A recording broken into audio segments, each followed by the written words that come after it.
Good evening, everybody, and welcome to the Inside Groove, a brand new show right here on Northwest Access TV.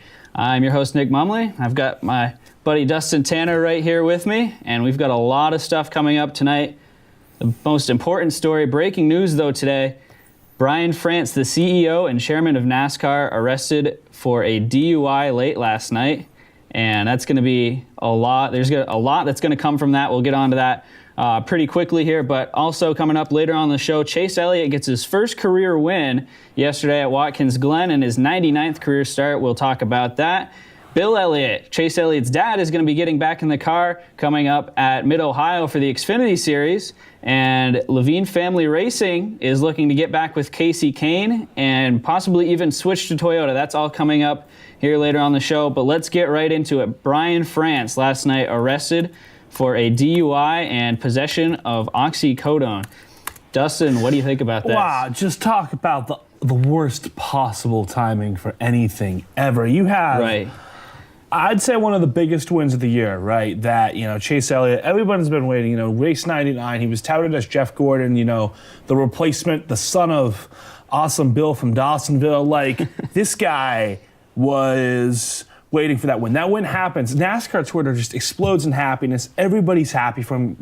People who root against him are happy for him. And then Brian France at 7:30 at night, just getting pulled over for this. Right. And the possession of the drugs, the being over the limit, the running the stop sign, what an awful moment. Because now today, instead of talking about Chase Elliott's first win, Right. the story has completely shifted to Brian France, the CEO of NASCAR, with the DUI. And the fact of the matter is that nationally, if you were on Twitter today, Jeff Gluck had pointed out to, a paper in England picking it up, a paper Right. in Oregon, this has become the national story of this NASCAR. has completely overshadowed the Chase Elliott win. And it's just a bad look for NASCAR. It devalues the sport when Brian's been talking about how he might want to sell his stake in it.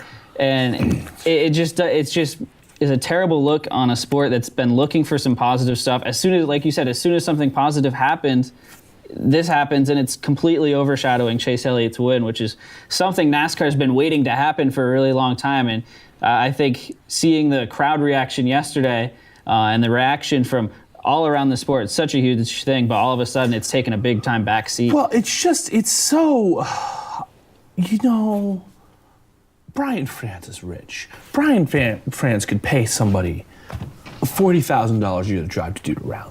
Like, he was in the Right. Hamptons too. It's like there are taxis in the Hamptons. There are Exactly. ways to get around in the Hamptons. And then on top of that, the embarrassment of he pulled my "Do you know what my name is?" Right. thing. Like, oh I know. man. He, according to TMZ, he said that he said that he knows Donald Trump and tried to get out of it that way. So Just like, what's it's embarrassing. Being Yeah, it really is. idiot, dude. Like, I can't even with how I just can't with how awful time.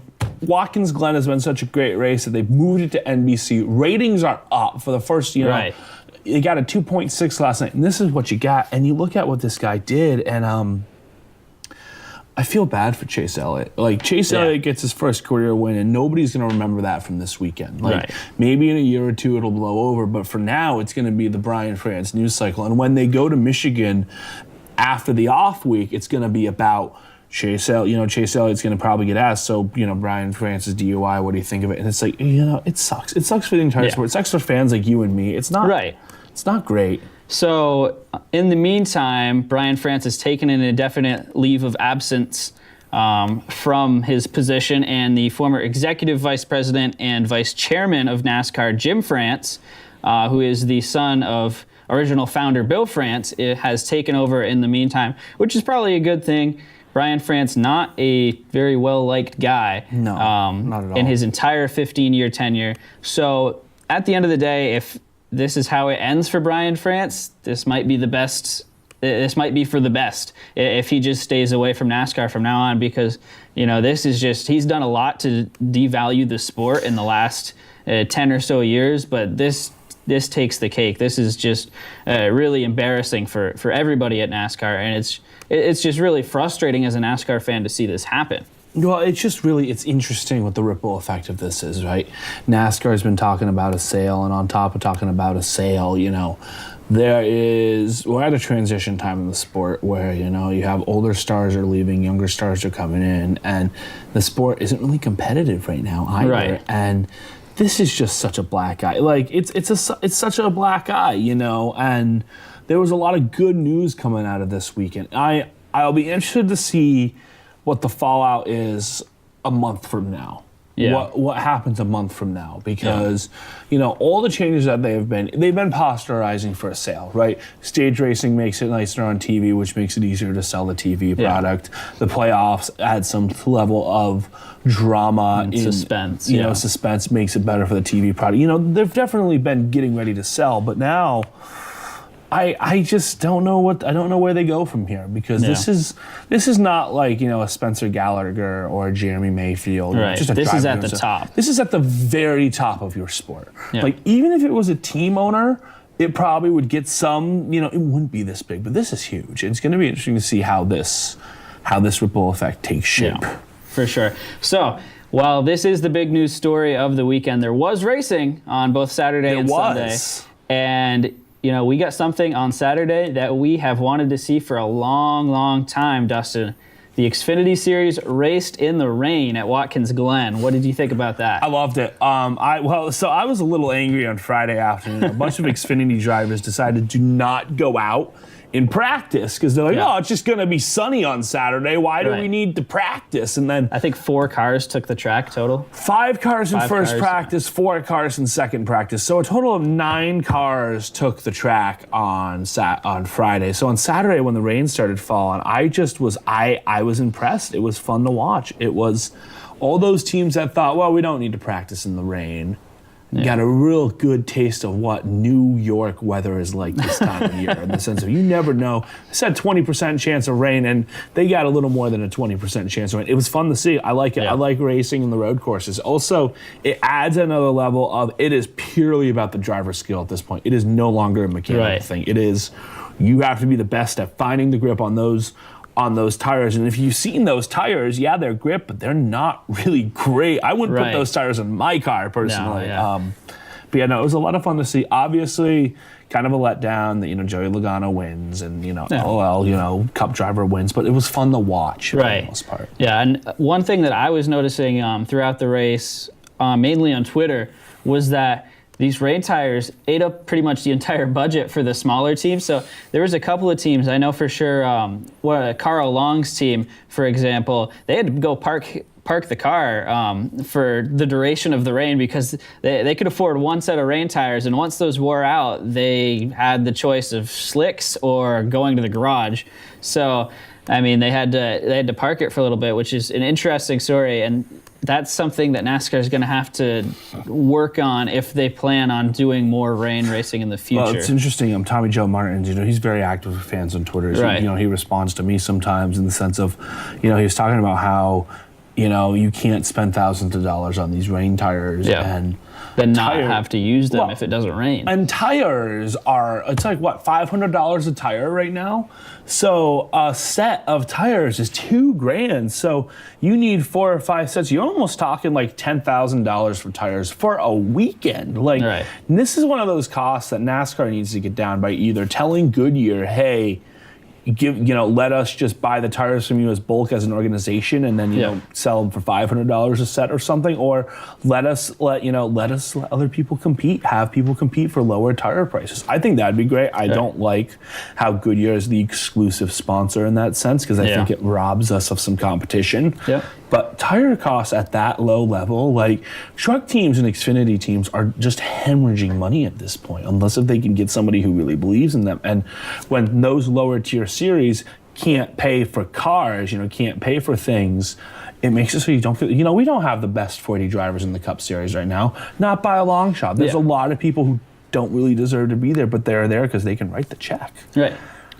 So, taking a quick look at the results of that race, Joey Logano did win. AJ Allmendinger, another Cup regular, grabbed second place. He was really impressive to watch throughout the day with the rain tires there. Justin Allgaier, a known Xfinity Series road course ringer, was third. A big points day for him. Ryan Preece finished fourth, and Eric Almirola was fifth. And now as we go on to the point standings, Christopher Bell still holding on in first, 737 points. Cole Custer just 22 behind in second. Daniel Hemrick third. Elliott Sadler fourth. And Allgaier gaining a little bit of ground, like we said, up to fifth. So there's only there's time is running down before the playoffs start here.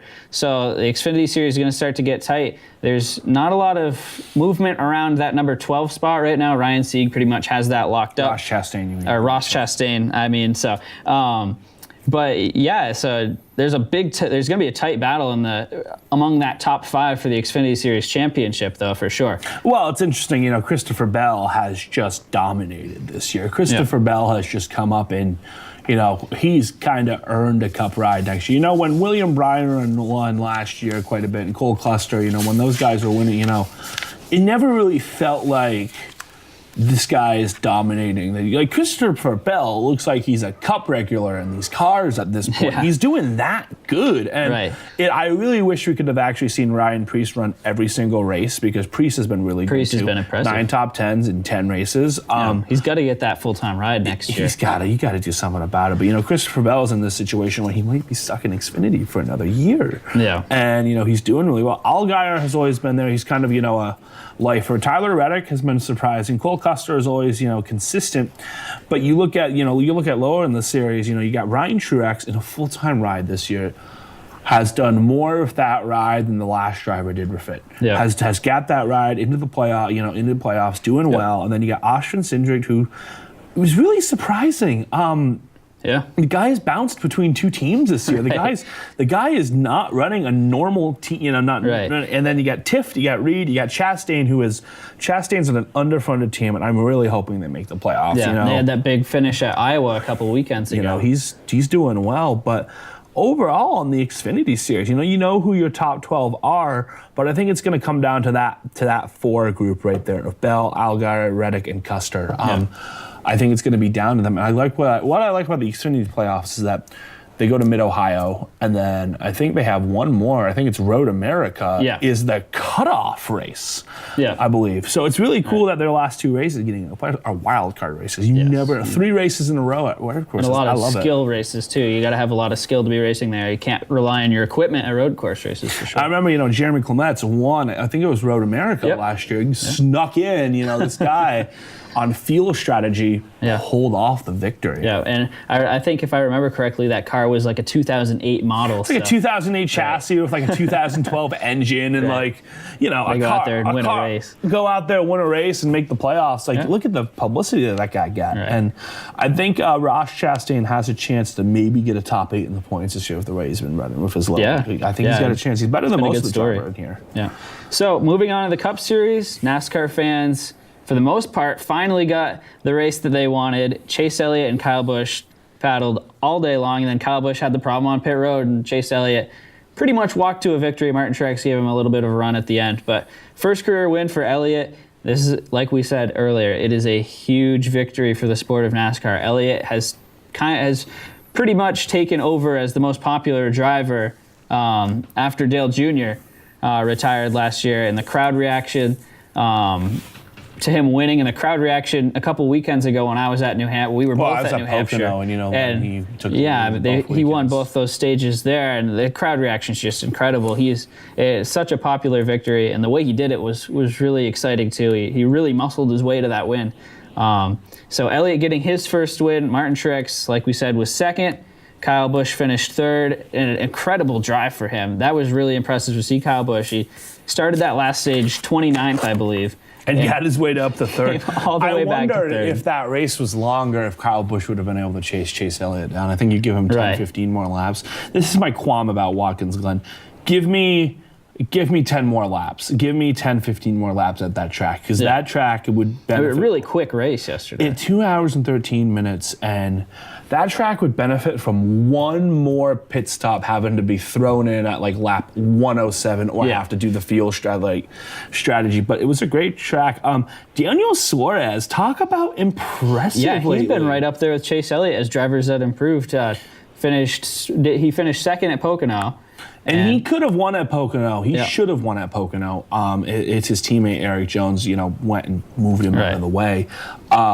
It's unfortunate, but he's been running good too. And it was a good, strong day for Toyota. Second, third, fourth, and fifth. And then Chase Elliott, the only Chevy who has seemed to figure it out so far. He's been out driving that car all year, I would say, and it finally paid off. But, it was really cool. There was the moment of Jimmy Johnson pushing Chase Elliott back to victory. That was a really cool moment after he ran out of gas. Right. But it was a good run. It was a fun race. I think it was time, and it's nice that it happened at a track that isn't like a cookie cutter where everybody, a sellout. Right. Watkins gone 4 years in a row of a sellout. It was fun. Not counting the campers. Now, do you think Watkins Glen should get a second race at this point, or would you like to see him go to another road course? I think they should just go to Road America. I really think they should follow the Xfinity schedule. Cool, I think Road America, Mid-Ohio, I wish they would bring Cup up to Montreal. Maybe this is because I have some bias, but, bring them up to that circuit up there. The Xfinity races there were so good back in the day. I think, in 2020, I'll take 5 road courses. I will. Right. I won't tire of it because it's a fun dynamic. Yeah. And I know that we haven't seen Charlotte, the Roval yet at Charlotte, but don't do any more of that. Please just go to actual road courses. The only place where I think a Roval will work would be Pocono, because Pocono has like 15 mid-course layouts that they could do into a really cool road course. But that would stink from a fan's perspective because you can't see anything there. Like I was there a couple weeks ago. It's really hard to see at that track. But I think Chase Elliott has a chance to be that fourth guy in that big three, talking about show topics. But it's interesting to see because, Clint Boyer looked like he had that chance, wasn't able to deliver. Joey Logano has had the consistency, but he just doesn't have the speed to win. And Chase Elliott, showing up out of nowhere, seeing what he can do. Eric Jones is driving with a lot of confidence right now, too. That win really helped him out a couple weeks ago. That Daytona win is that, Eric Jones, he got a lot of flack for taking Matt Kenseth's seat, but it's interesting at this point. He's very talented. He's a good kid. He's great. There's no doubt that he's talented. I think he proved that in the 77. I didn't have any problem with him taking Kenseth's seat at all. So no, Jones. It was time for Jones, and he doesn't get talked a lot as much as these other young stars too. So it was really nice to see him kind of be one of the first ones to break through this year, because it's like, oh yeah, the one that the media isn't, pumping us in is the one who takes the win at that wreck fest back in Daytona at the start of July. Now, Joey Logano, we were just talking about him. He finished last. He only completed like 5 or 6 laps in this race. And he was forced out of the race because he ran into a problem, hit the wall, and brought it to the garage. But he brought out the caution, so he was on the damaged vehicle policy. His team didn't know that. He didn't know that. He said, it's not my job to know that. And he was forced out of the race. Now, to me, this brings up the question. We've seen this rule for a couple of years now. We saw it knock Matt Kenseth out of the playoffs last year. Should NASCAR change this, or what should they do here? Because I think it's starting to be a problem. Well, it's interesting. This rule exists because of Matt Kenseth and Joey Logano. If you remember a couple years ago at Martinsville, where Matt Kenseth, who have absolutely no business, just took Logano out when he was in the lead. And that's why NASCAR had to make this rule, because you can't just have a team with a limping race car around the track. I'm in favor of the crash clog. I like it. I think if your car is to the point where you're just going to be running around collecting laps, get off the track. Like, if you aren't going to be able to compete or at least make a minimum speed, get off the track. Right. I do think 5 minutes is a little too. I would like the idea of 8 to 10 minutes. Right. Personally, but you feel bad for Joey Logano because you could really make the argument that was a mechanical issue. Like, that was a mechanical issue. He hit the wall because of a mechanical issue, and then you have to fix that. But I don't know. You know, Joey Logano, I think, you know, he was mad about it. He looked disgusted, but he got the win. He's in the playoffs. Right. But if this happens to a guy like Alex Bowman, you know, where Ricky Stenhouse, these guys that are right on the cut line, you know, you're gonna hear about it for a week or so. Yeah. And I like the crash clock because I don't think cars looping around the track is good for anybody. But Joey Logano did get the short end of the stick last night. Now, what I think that they should do here is, like you said, make the crash clock a little bit longer, and also go out and I don't like the rule how as soon as you go into the garage, you can't come back out. I think that if you can go out and if they raise the minimum speed a little bit and let these guys work on the car, because, you know, sometimes you've got something that you could fix. You can still go out there and run fast laps, but you got to go to the garage and fix that because you can't put those tools on pit lane. I think that is a little bit unfair. They do have that with the mechanical issues, but yeah, so I think that they could move that on a little bit. And I think it should be like 10 minutes from when your car is stopped in the garage. Like, I think you should be given two options. You either get the option of fix it on pit road under a 10-minute clock, or drive it to the garage and your 10 minutes starts there. Yeah. Because on pit road, if you can pull it out, but once you go to pit road, you shouldn't be able to take it to the garage after that. You burned your chance on that one because you're saying, okay, I want to still try to compete.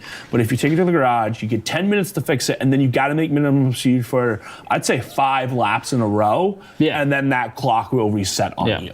Another thing that I was noticing over the weekend, at Watkins Glen here, this is the second year that they've done this. NBC did a radio-style broadcast where they set up announcers in every turn. And you've already said it's so good. I was going to ask you what you thought on that. The thing about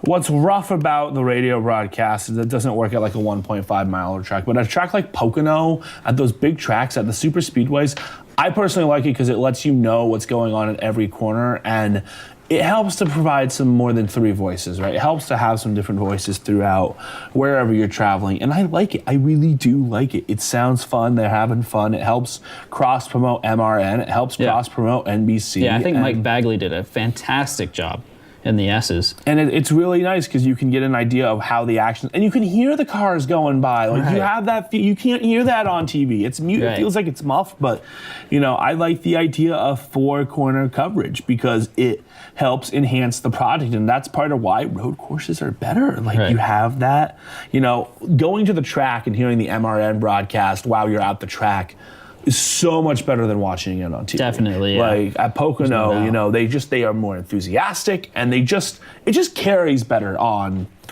the radio than it does on TV, personally. Yeah, I have to agree with you there. And Dale Jr.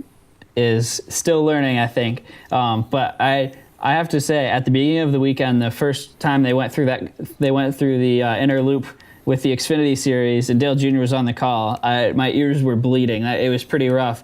But by the end of the Cup race, Dale Jr. had it down packed. He's actually gotten pretty good at the whole play-by-play thing. This is the second time that they've had him do it because they did it at New Hampshire as well. So Jr.'s starting to turn into a pretty useful resource for NBC. I think the thing about Junior that makes it most fun is that it's kind of, as fans, it kind of feels like we have a fan watching the race with us. And you can just tell Junior loves it. It's like a fan that knows exactly what he's talking about. Right. And it's so informative. And unlike Jeff Gordon, who has absolutely no personality, who I think is just awful in the Fox booth. Dale Jr. provides a relatable personality who knows what he's talking about and has fun with the broadcast. You know, his slide job moment from a couple of weeks back is one of the best broadcast moments I've heard in a while. Like just this guy just getting giddy. He's like, he's gonna do, slide job, just shouting at the top of his voice, cutting off Rick Allen. Yeah. It was perfect. Yeah, you could tell that he just loves the He just loves the sport so much, and like you said, he's just a fan watching along with us. Well, Gordon takes it way too serious, I think. Gordon and DW don't work well together because DW is like your old school Dale Earnhardt type of guy, where he was having fun, and Gordon is just like monotone. It's like vanilla if vanilla ice cream was stale. Yeah.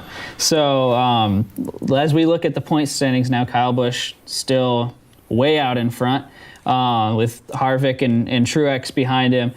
Do you think that Elliott can, now that he's won, and the last 3 races we've seen him really get going, do you think that he's going to start to force his way into the picture and possibly make it a big 4? I got to see at Michigan if the Chevys have speed, because this is the big thing that Chevys have struggled with. And, at Pocono a couple weeks ago, it finally felt like the Chevys had a little speed, and it felt like they can air, they're still trying to figure things out. But for the first time in a while, it felt like the cars were going faster, but I don't know. I still don't know if HMS has figured it out. I think Chase Elliott has just overdriven all his equipment in the last, this year. I think he's just overdriven it, and I don't really know. has, yeah. I think Martin Truex, Kyle Busch, and then Kevin Harvick. They're going to be there in Homestead, but I don't know who that 4th guy is going to be. Yeah. It might be Clinton Boyer. And the thing about the race is that, you got that Roval being thrown in the middle of there. Right. Which is going to be such a wild card. Roval and Talladega in the same. Roval, Talladega, Martinsville. You have races where somebody like a Kyle Larson, who might not be up to snuff right now, car-wise, might be able to get a win out of there. Joey Logano could probably sneak a win. Austin Dillon might be able to sneak through a round of the playoffs. You never know. I think, looking at the drivers here on this list, I wouldn't be surprised to see a guy like Ryan Blaney sneak his way through the playoffs. I wouldn't be surprised to see a guy like Eric Jones get to that Final Four, because Jones is driving fast. I think Jones is the 2nd or 3rd best JGR car right now. Right. And I think, he's got that confidence of that win, and I think he can go through and run fast enough. Because in the playoffs, it's about 3-3, 3-1, right? So it's about, you got to have that luck. It's about, you have to either have that luck or you have to be right behind. You have to be top 5, top 10. I don't know if HMS can pull top 5, top 10 out for 3 races in a row. Chase can probably pull top 10s, but nobody else. I don't know yet. Yeah. All right, so now it's time to go out to the phone lines. We have a very special guest for us today. He's a local driver from Highgate, Vermont. He has 3 wins, 9 top 5s this season at Airborne in the Mini Mod division. It's the driver of the number 23 car, Cameron Gadju. Cam, how you doing today? Pretty good. How are you? Good. How's good. it? Thanks for having me. Yeah, no problem. So you're only in your 2nd year of driving and only your 1st year driving on dirt, but you've already had a lot of success. You're only 8 points out of the championship lead here as we wind down the season. Did you expect to be this competitive right away? Well, after last year at Devil's Bowl, we did have a lot of confidence. We didn't really know what to expect going into last year at Devil's Bowl, but we were able to. We finished 2nd in the point standings last year, ended the year with 2 wins on the Devil's Bowl asphalt, and we did have a lot of confidence coming this year. We thought we would be, contenders, pretty, up in the front and stuff, and we've done just that. We picked up our 3rd win of the year Tuesday, about a week ago, and so that's awesome. Obviously, I raced on asphalt last year and dirt this year, so there's been a big learning curve, setting up the car and stuff, changing from asphalt to dirt. But I've had a lot of help, both from my friend Andrew Fitzgerald, who still races at Devil's Bowl, and Dale O'Neill, who built the car that I drove. But it's been a lot of fun, and I'm very happy with our performance this year. All right, awesome. So thanks for joining us again, Cam. Co-host Dustin here. When did you decide you wanted to get into racing, and how did that process go? We have a lot of viewers who might not know about the ins and outs of auto racing, so just kind of explain that to the folks at home. How does that process go? How did that process go, and what made you want to do it? Well, for me, I've always, both Nick and I actually, we go back a long ways. We were always race fans, even elementary school, and I had always had an interest in it. I never really got around to actually racing until a year ago. I think it was April of last year. I had the chance to buy the mini mod that I drive now, but over the winter, between 2016 and 2017, I started building they used to have an enduro series at Devil's Bowl, which was basically bone stock cars straight off the road. And I bought a Chevy Cavalier from my friend Bruce Johnson. I work with him. And we started building that, and pretty much when we were done building the car, I had the chance to split a mini mod with my best friend's sister. They had a ladies division at Devil's Bowl last year, and she was gonna race it in that, and I was gonna race it in the mini stock division at Devil's Bowl.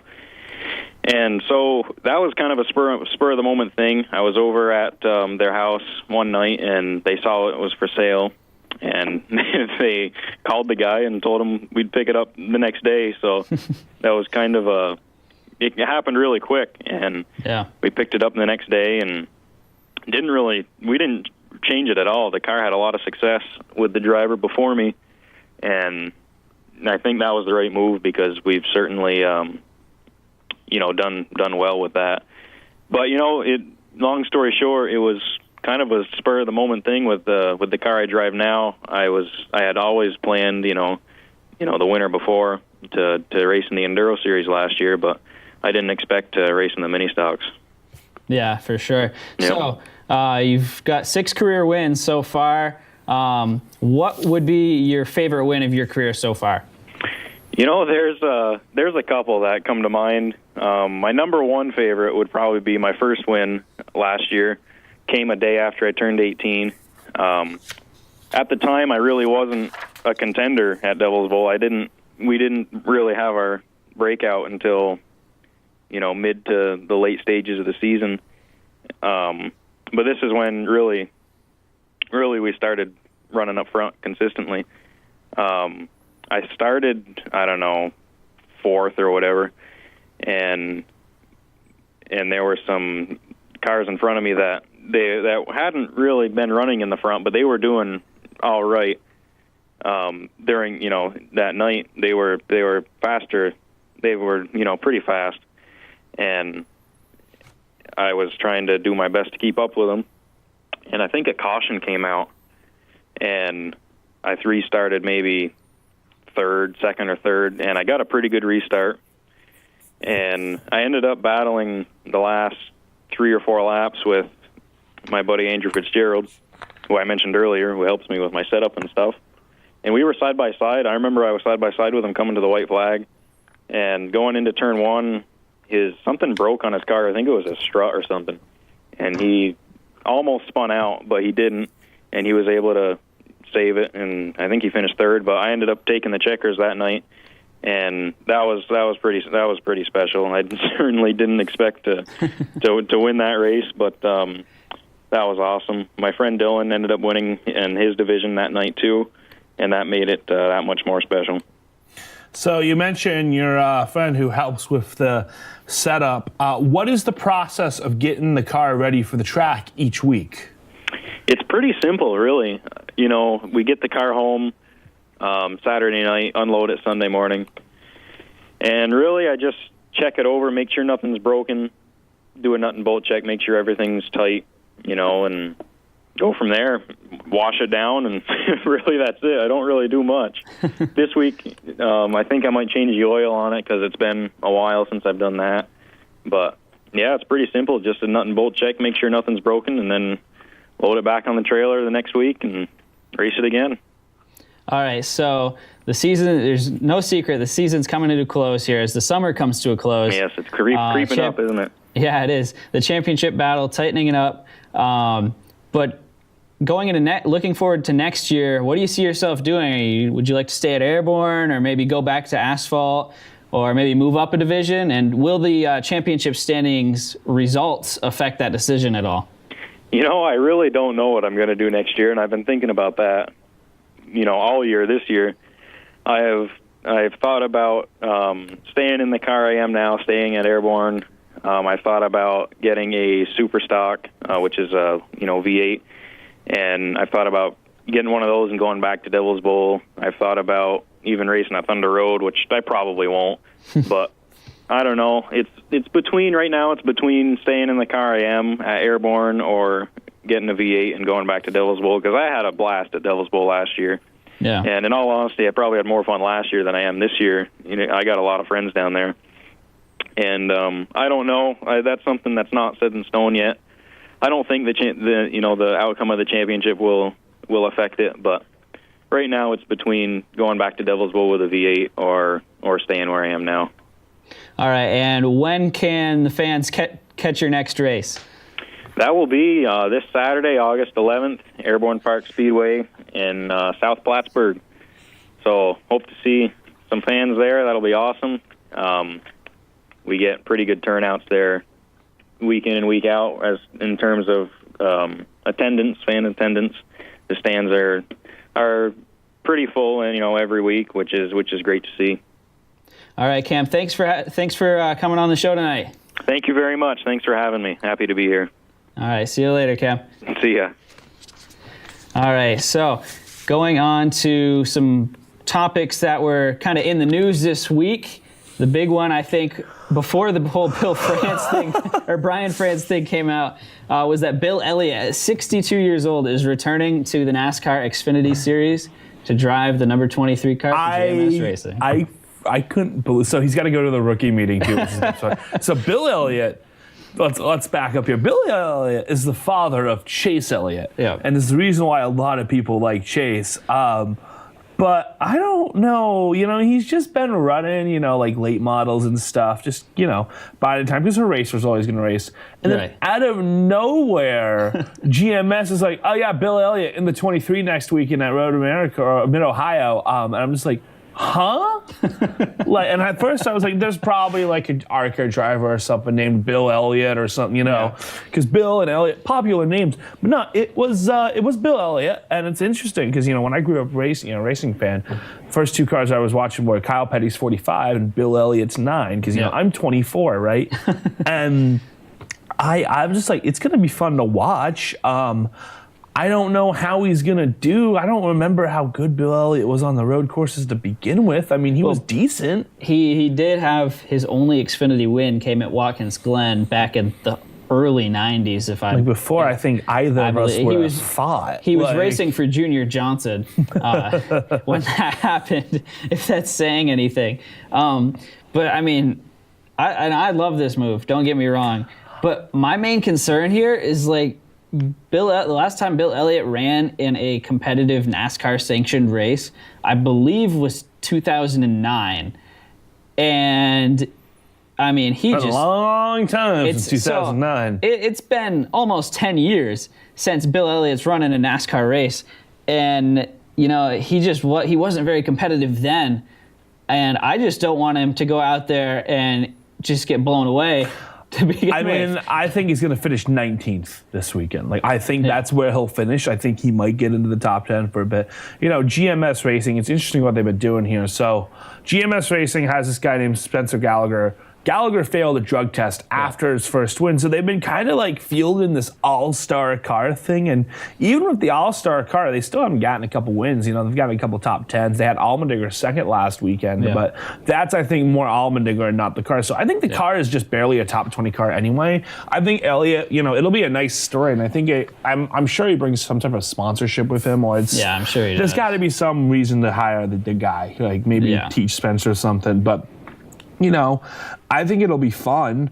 I think he'll finish it in the top 20, 19th, 20th. He'll have an okay run, but it's a nice little story. And hey, look, you're never too old to come. Morgan Shepherd, bless his soul, he's still out there riding sometimes. So he won't be the worst car in that field by a long margin. Right.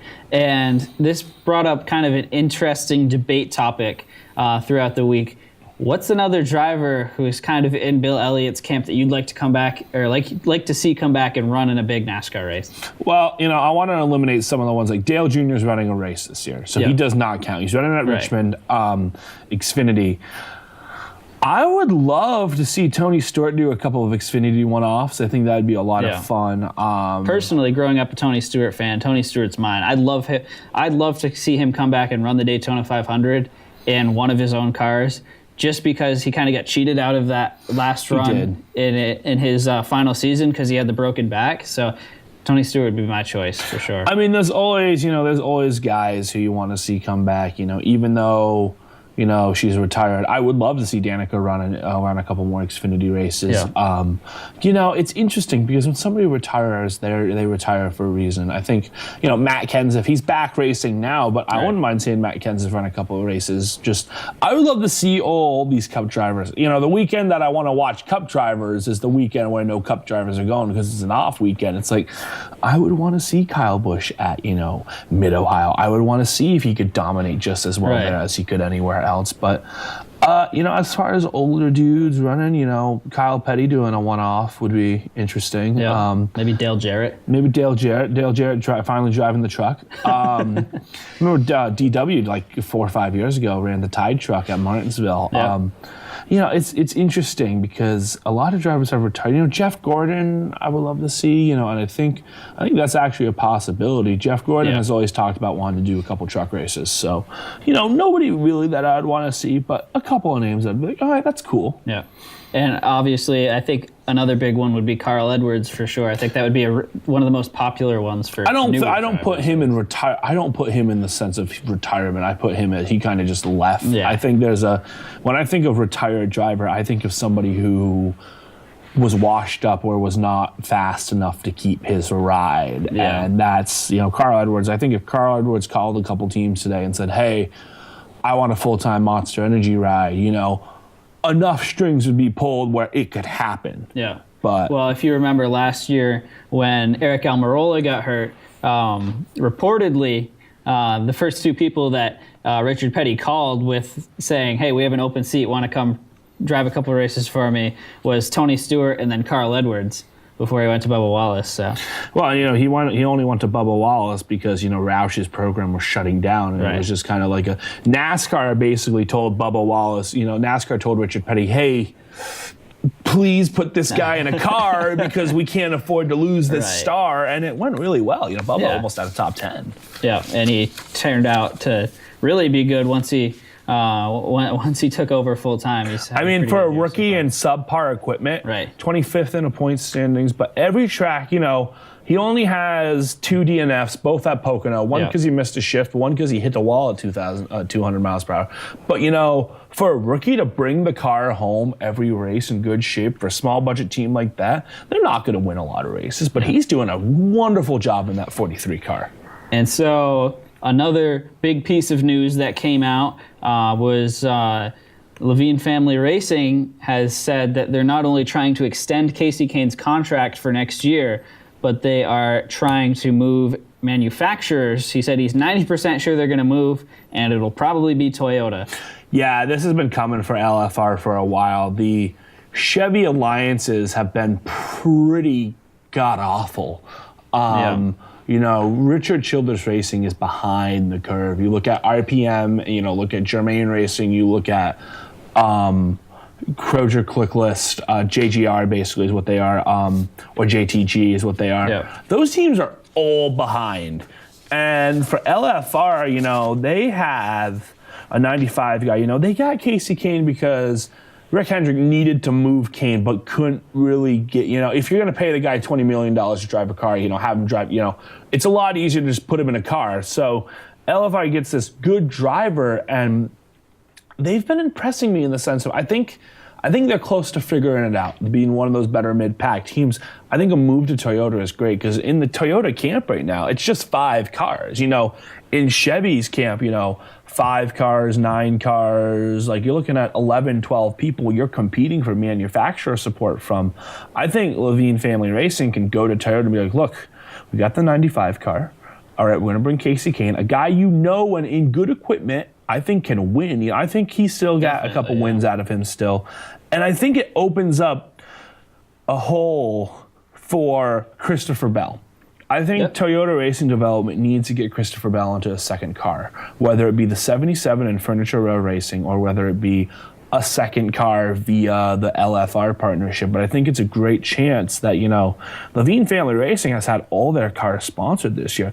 Quietly. Right. They're a fully sponsored ride. And I think, Toyota Racing Development could say, hey, we'll knock a couple $100,000 off your price to switch if you make a second car for our development and we've seen them do that before with Ty Dillon, who went over, and remember Ty Dillon before he was in the 13, he ran a number of races in the 59 car for Levine Family Racing for LFR. And he brought the sponsorship with him, which you would assume that Christopher Bell would be bringing some sponsorship with him. Well, it's interesting. Considering the way he's driving. It's interesting because Toyota does this thing. They've done it with Eric Jones, is that when you see the Toyota Care paint scheme on the car, that's actually a paid sponsorship. Yeah. For folks who don't know, when you see a manufacturer scheme on a car, 9 times out of 10, it's because they don't have a sponsor for the race, so they just slap the car's logos on it. But it's interesting because Eric Jones is actually sponsored by Toyota. I think Christopher Bell, bring 10 to 15 races of full Toyota racing development money, get the brand to brand deals. Right. You can find the other half of the season rather easily. And I think finding the other half of the season rather easily could be, you could go to a team like Levine Family Racing and be like, hey, I know Procure, one of the construction company. You do a lot of brand-to-brand stuff with the brands that currently sponsor Joe Gibbs Racing.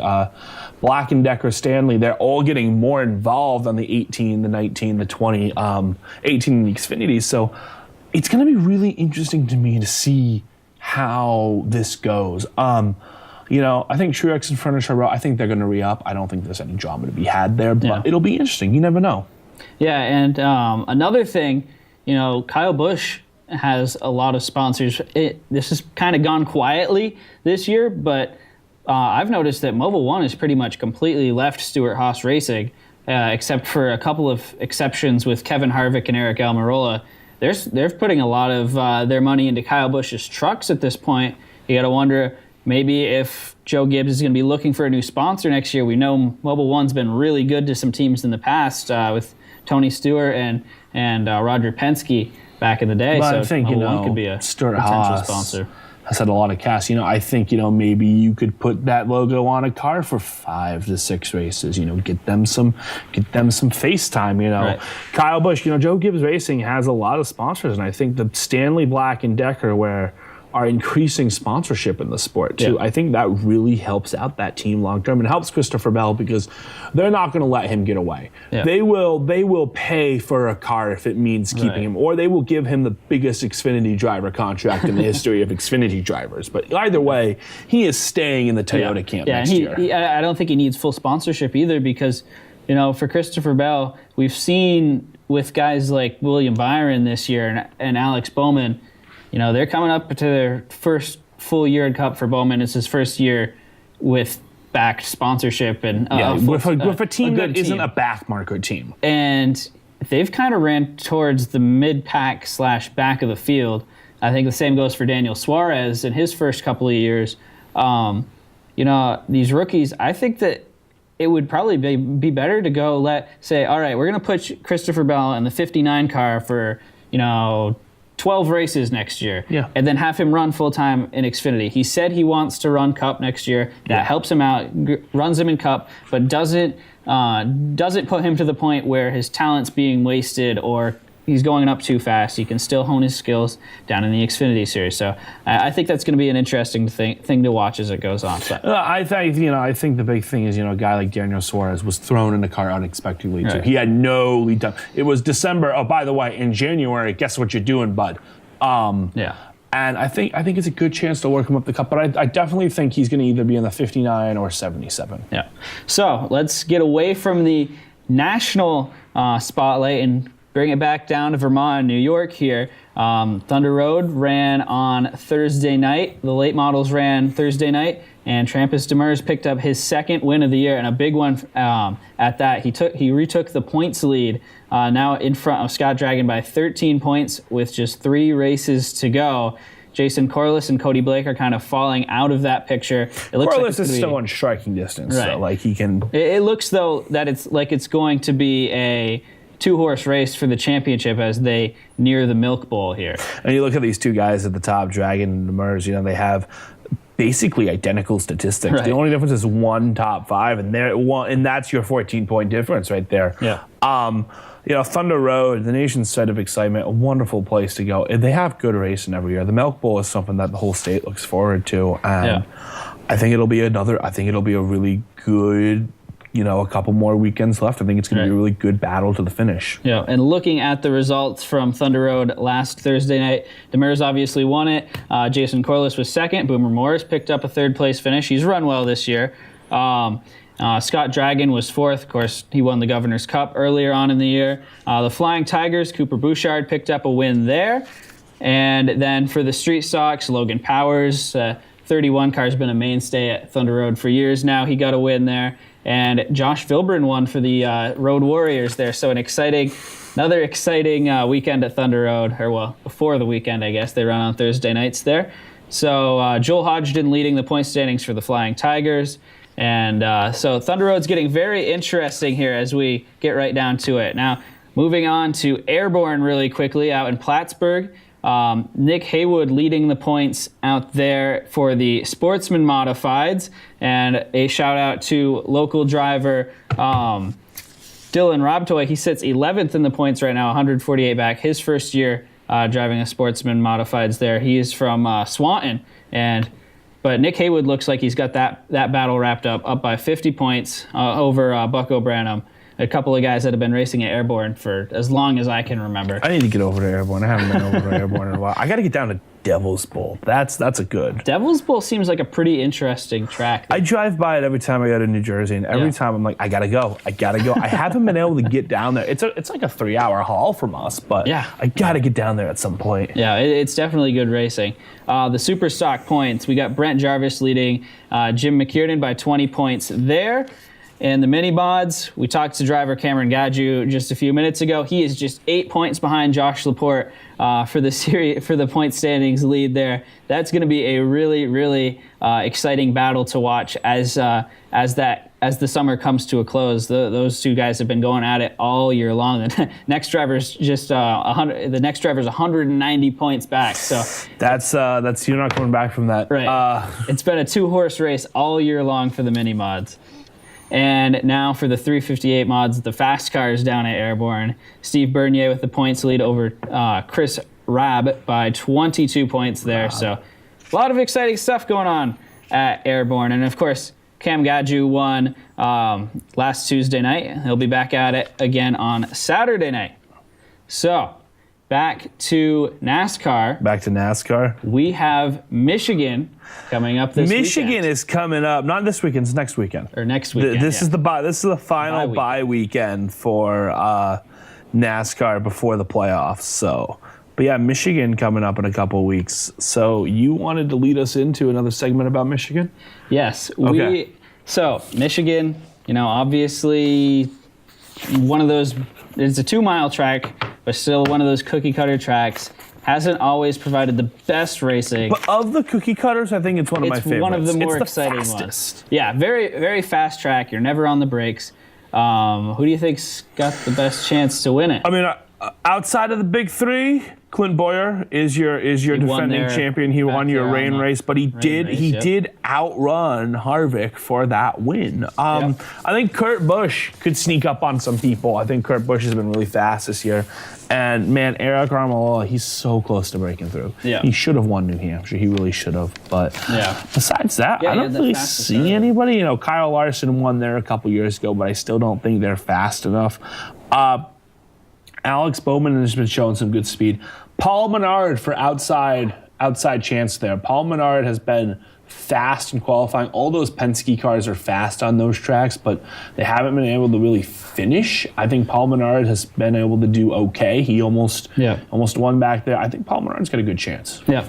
So now that NASCAR has this kind of bye week coming up, do you think that, getting back to the whole Brian France thing, do you think that this is a good thing to have the bye week and just let this settle, or do you think NASCAR should just get right back to racing? I don't think it's a good thing at all. Darren Rovell just tweeted out that this NASCAR thing is going to cost, Darren Rovell, sports reporter, I'm finding the tweet right now. He said, Brian France taking an indefinite leave probably cost his family $200 million. Wow. it's gonna cost them a lot of money. You know, you would want to race tonight. Like you would want to go to Daytona tonight and have somebody hit the wall, like so you could have anything take away from this. But no, this is just gonna simmer for a week.